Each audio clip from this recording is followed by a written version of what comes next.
جب انسان مرتا ہے تو مرنا انسانی لائف کا اینڈ نہیں ہے، یہ ایک ٹرانسفر ہے ایک اسٹیشن سے دوسرے اسٹیشن کی طرف. It is not the and, transfer ہے. اب وہ جو ٹرانسفر ہوتا ہے تو قبر میں جب جاتا ہے انسان تو مرنے کے بعد پھر زندہ ہو جاتا ہے، مگر وہ جو دوبارہ زندہ ہوتا ہے وہ اس طرح کی ہماری فزیکل لائف نہیں ہوتی جیسے ہماری. اب وہ اسپریچول لائف ہے، اور اسپریچول لائف میں بھی مثالی زندگی ہوتی ہے، مگر مرنے کے بعد وہ زندہ ہو جاتا ہے. اگر آپ سمجھیں مغالطے میں، جیسے بہت لوگ مغالطے میں بہت ہوں گے، جو ابھی میرا خیال ہے 2 منٹ میں دور ہو جائے گا. جس کو بھی مغالطہ ہے میرا خیال ہے 2 سے 3 منٹ، 3 منٹ ختم ہونے سے پہلے دور ہو جائے.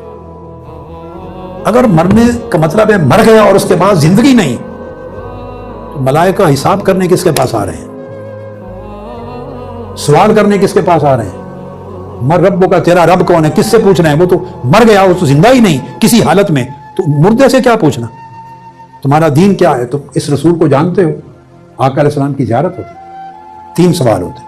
تو یہ سوال تو زندوں سے کیے جاتے ہیں جو سمجھ سکے، سن سکے، سمجھ سکے، جواب دے سکے.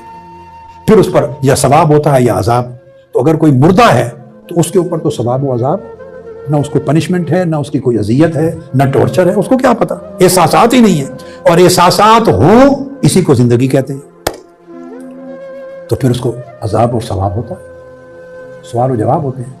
ہر شخص مرنے کے بعد، میں نے کہا فرشی ہو یا عرشی، نیک ہو یا بد، مومن ہو یا کافر، ہر شخص کو مرنے کے بعد زندہ ہونا، مگر وہ اب برزخی زندگی ہے. اس زندگی سے مختلف ہے، جیسے پیدائش سے پہلے زندگی تھی، وہ روحانی زندگی. اب برزخی زندگی ہے. حضور علیہ السلام نے فرمایا، متفق علیہ حدیث ہے، بخاری مسلم کی متفق، فرمایا تم دفنا کے جب واپس پلٹتے ہو تو انہو یسمع قرع نعالہم، صحیح بخاری مسلم کی متفق علیہ. آقا علیہ السلام نے فرمایا وہ تمہارے واپس پلٹتے ہوئے جوتوں کی آہٹ بھی سن رہا ہوتا ہے. جب پلٹتے ہیں نا دفنا کر مٹی ڈال کے، تو تمہارے جوتوں کی آہٹ بھی سنائی دے رہی ہوتی ہے. اتنے لمحے میں فرشتے آ جاتے ہیں اور آ کے اس سے پوچھتے ہیں، مر رب کو، تمہارا رب کون؟ قرآن مجید میں آپ نے عذاب قبر کا تو سنا ہی ہے نا. تو اگر زندہ نہیں تو عذاب قبر کا کیا معنی؟ تو ثواب قبر کا کیا معنی؟ تو ہر شخص زندہ ہو جاتا.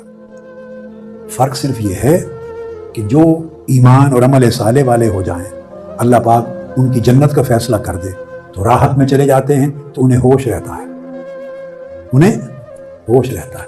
وہ سنتے ہیں، احوال کی خبر لیتے ہیں، ہماری نیکیوں پر خوش ہوتے ہیں، پچھلے رہ جانے والے گھر والے بچوں کی برائیوں بدکاریوں پر دکھی ہوتے ہیں.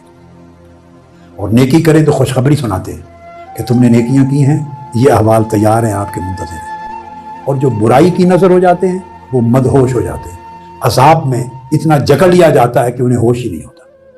زندہ وہ بھی ہوتا ہے جو عذاب میں ہے، تبھی تو عذاب ہو رہا ہے نا. ٹارچر تو ہوتا ہی تب ہے نا کہ جب اس کو ہوش ہو.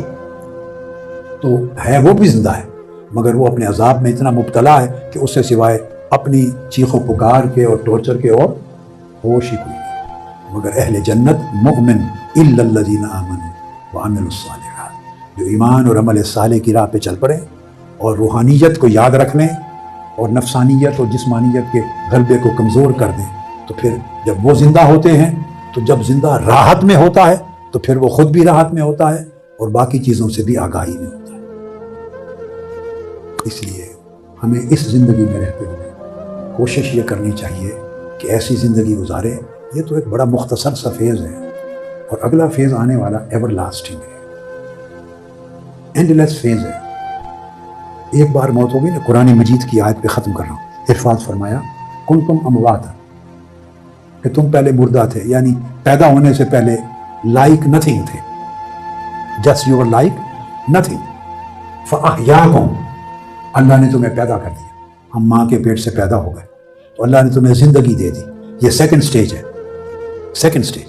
پھر فرمایا ثم یمیتکم، فرمایا تم میں سے ہر شخص کو پھر اللہ موت دے گا. تو موت وہ ہے جس کے نتیجے میں بندہ قبر کی زندگی میں جاتا ہے. 3 سٹیجز ہو گئی. اگلے لفظ پہ غور کریں، ثم یحییکم، اور پھر تمہیں زندہ کر دے گا. پھر تمہیں، یہاں بعض لوگوں کو مغالطہ ہوتا ہے کہ شاید یہ جو پھر زندہ کر دے گا اس سے مراد قیامت کے دن کا زندہ ہوگا. نہیں، آیت میں اگر قیامت کے دن ہوتا تو 4 سٹیجز بیان ہوتی، اس آیت میں 5 سٹیجز.